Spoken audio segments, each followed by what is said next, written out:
girls. Hey, what's up? Afternoon. Hey, Nick, what has impressed you the most about? Sharp today. Yeah, got TV, so give me a Okay. good soundbite, right? What has impressed you most about Jalen Hurts' development in the passing game in particular?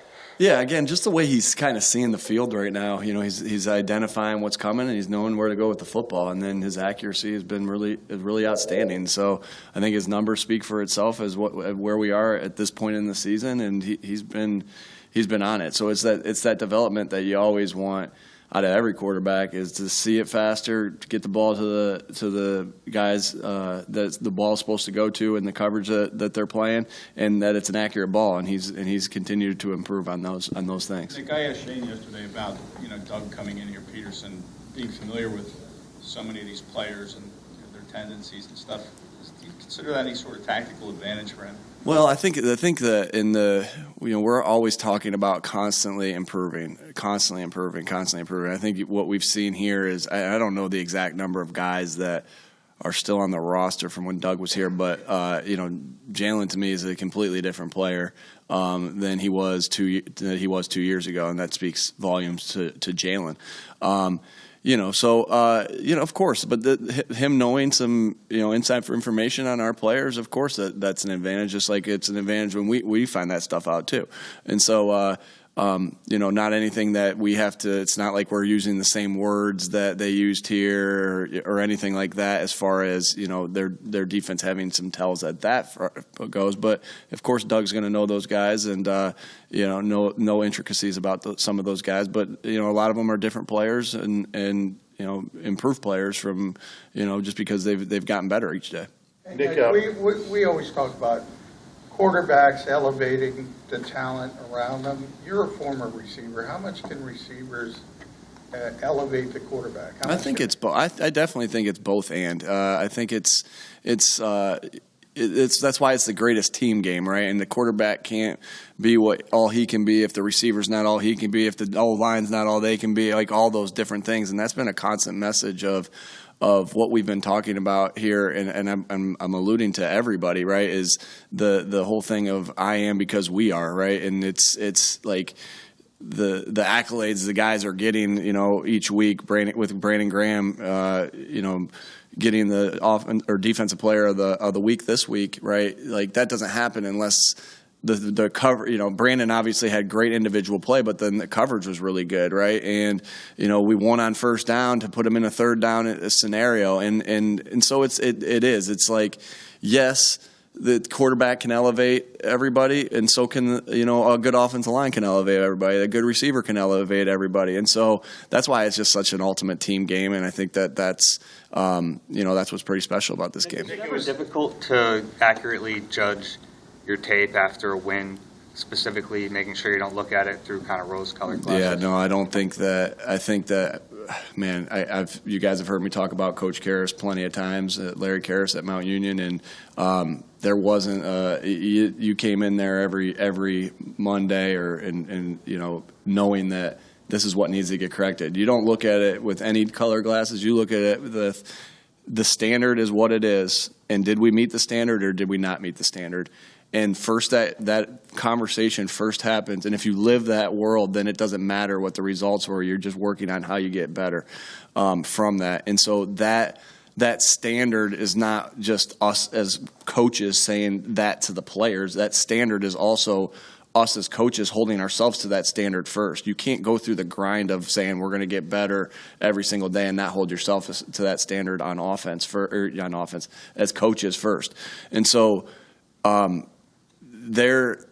everything, and again, we try to paint a very clear picture to the players, their job description. What's your job description on each and every individual look? And, did we meet that job description as coaches and players? Yes, we praise. No, we correct it. And, sometimes I think after a win, it's easier to really get after guys, right? And it's easier it's just you're able to do that, what it really comes down to is, did you meet the standard? And if we did, we're high-fiving, we're going crazy, just as crazy as we're going when it's not met. Last week you said that the sacks were going to come for Hassan, and then you told us that again that they did come in the locker room. What was it about his film that made you think that they were going to come? Obviously the film of him just even being here in the first place, of how good of a football player we know he is, lets me know that, first of all. Secondly, right, we just saw how close he was, and what was one thing I do know about defensive end play is that that as an offensive coach, like, it can be very tempting at times to be like, he hasn't had a sack in 3 weeks. I'm not gonna help on him, right? And then boom, it's like an explosion. I mean, that is a trap that offensive coaches fall into. And Frank Reich would always talk to me about that. He would talk to me about that, and I've told you guys before that we talked as far as we're in the AFC West back in the day. Every team had when we were with the Chargers, every team had really good rushers, right? And then Frank would always talk to me about that with Dwight Freeney and Robert Mathis, right? When he was at Indy, it'd be like, all right, they didn't have a sack. Bam, they had like 4 sacks, right? And so that has always stuck with me too. And, with the amount of good rushers that we have, and then just seeing the way he was playing, I knew he was close. I knew, obviously we knew he was a good player. We know he's a good player. We're out in the field with him every single day.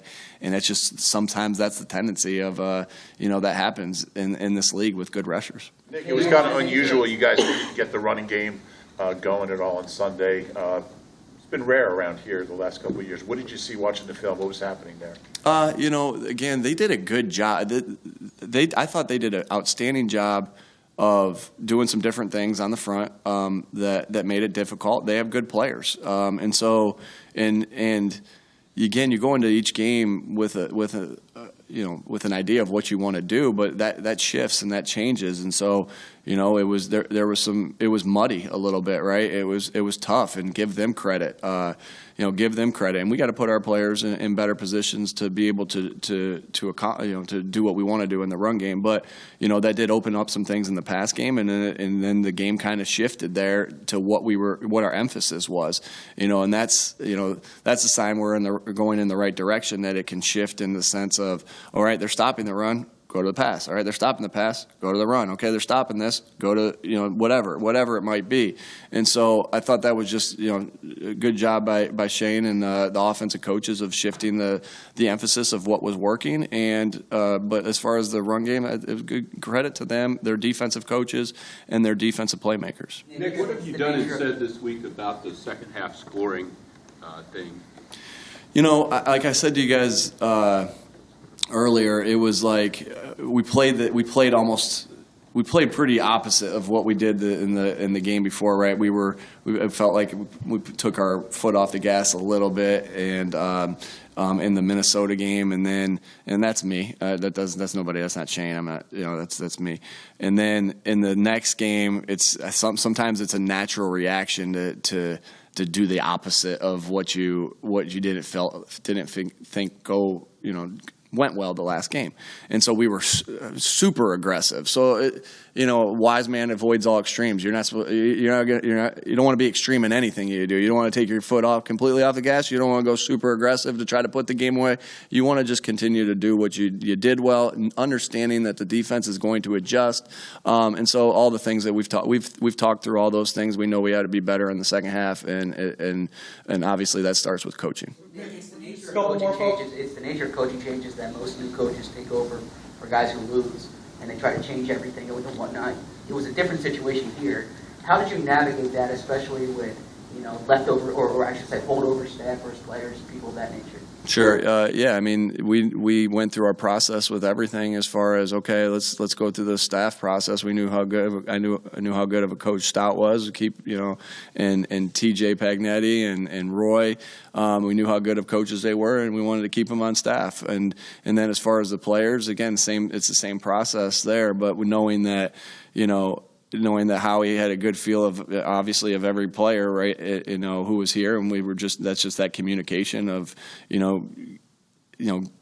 keeping the guys that you wanted to keep, and so a lot of good players obviously held over from the previous staff. And I guess I've said this plenty of times that I wasn't like a first-year head coach last year in the sense of what usually happens when a first-year head coach is there is they're not great on the O-line, D-line, because that's where you win football games. And I had quite the opposite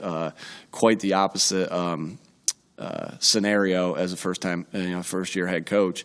And a tribute to the players that we have at those positions, Jason Kelsey, Lane Johnson, Isaac, all the Jordan, all the defensive linemen too, with Fletch and Hargrave and BG and Derek and Sweat. I mean, gosh, it's unbelievable how good of players they are at those positions, and how good Howie and his staff have built this team. Whether or not Frank Reich has returned your text, I don't know. But what are you seeing like from Trevor Lawrence this year, maybe as opposed to last year? Yeah, we didn't cross over with him as much last year, so I don't have as much studying on him as last year. I don't have as much.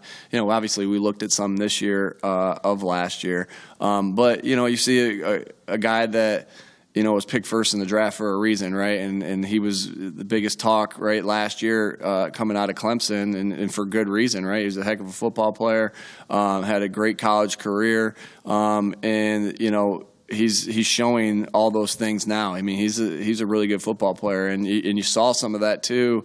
At spurts last year, and definitely stretches at the end of the year where he played really, really outstanding. And then he's just building on that. And so this is a good football player, and, really talented, and, a lot of people say once in a lifetime, quarterback prospect. And so we see all the talent that he has, and we're going to have to be on it and make sure we get some stops on him.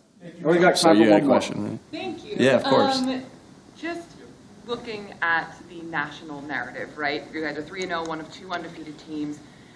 It's starting to blow up and it's starting to build. What is your message to the team, and how do you toe the line of having them play with confidence, as we see them do, and getting caught into the hype? Sure, yeah.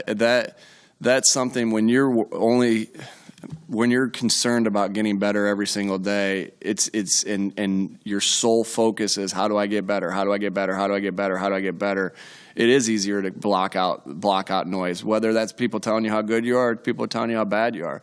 A clip that we showed today was of Tiger Woods and how when he was on the top, and this is what we showed in our team meeting today, when he was at the top of his game and playing as good a golf as anybody's ever played ever, right? He was still obsessed with getting better, and he says that I'm obsessed with getting better. I'm obsessed with being, the best, and that's a guy that was playing the best golf of anybody ever, and what a great example for us, right? We can learn so many good things from what not to do and what to do. And today, last week it was a Kobe Bryant film, and this week it was a Tiger Woods film of just how am I going to improve my swing today, to make sure that I'm getting better, even though I'm playing pretty good right now. And I want them to know that I'm doing that. Like, there's things that happen in that game that I was not comfortable with. There's things that I'm obsessed with getting better at as the head coach to make sure that we're prepared to play and the different things. So first we got to live that as coaches. We got to preach that, through our word of mouth, and then other great people like Tiger Woods' word of mouth, and then we got to accomplish that. We got to run first. We got to run. Thank you.